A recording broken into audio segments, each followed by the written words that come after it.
Hey everyone, thanks for coming back to another video. Whether you're an old Fire Emblem veteran or new to the franchise, Engage has brought a lot to the table, and there may be some terms you don't know yet. Today, I'm going to explain all the different unit types to give you a better understanding of what's going on in this game. If you consider yourself new to the language of Fire Emblem Engage, I will be your teacher.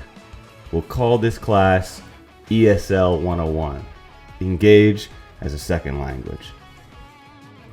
Look, I can't promise you'll never lose a battle, but by knowing all the unit types in Fire Emblem Engage, you'll certainly find the game mechanics a lot easier. So that being said, let's jump right into it. Alright, unit type number 1, we have Dragon. The Dragon unit is a very limited pool. The only ones that we have, at least pre-DLC Wave 4, are Alir and Veil.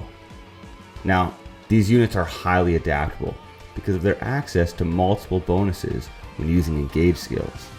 This unit type always has better stat bonuses when paired with emblems, so it doesn't matter who you pair with. Compared to other classes, these two will always be the ones with superior stat boosts. This class is a deployment must. I select them first before anyone else because there's never a good reason not to bring them. Next up, we have Cavalry. Now, Cavalry units have been historically OP throughout the Fire Emblem franchise. Engage is no exception. With super high movement, high stats, and no glaring weaknesses, they seem like a staple for your team. Some units like Marin can be great tankers for your team as well. This unit type is so versatile that you'll find them a real threat even when they're on the enemy team, so watch out. A lot of classes make up the Cavalry unit type. The main ones are Wolf Knight, Paladin, Royal Knight, and Great Knight.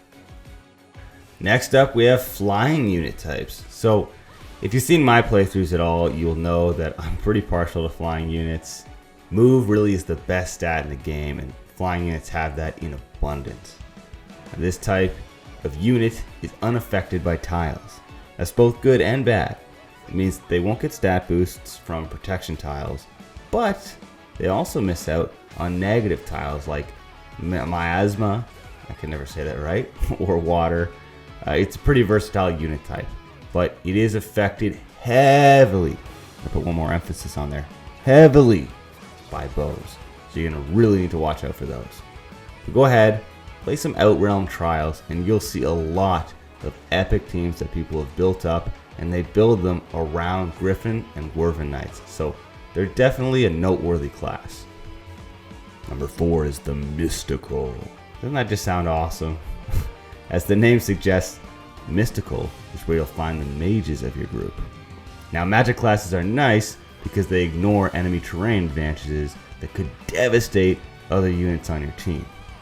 Every good team will need at least one good magic user. Armor unit types have annoyingly high defense, but on the flip side, they have garbage resistance. That's where your magic classes get to shine. You could fry them real quick, which will save you a ton of time and effort trying to break down their defenses. Now, they also have the use of stabs, which you're gonna love, because in maddening mode, there's no way you're getting through it without at least some kind of healer. Now, there's no denying that Q Adepts are number 5 on the list, are artists when it comes to fighting. Thanks to their speed and their hand-to-hand combat, they're just beasts. However, they will not fare well in a fight with the armored units that we just brought up. So, they're best kept protecting your flank. When using Chain Guard, nearby allies won't take damage, but it costs 20% of Q Adept's HP. So what do I mean by this? Well, let's say you're an armored unit, and you have a Q Adept beside you. You can't afford a double hit from a mage, like we just talked about, so in this case, the Q Adept will take that first hit away from you at a cost of 20% damage, and you will only have to take one hit. That could absolutely save your life, so it's a big deal. The other advantage is that the unit type can break tons of weapons, including tomes, bows, and knives.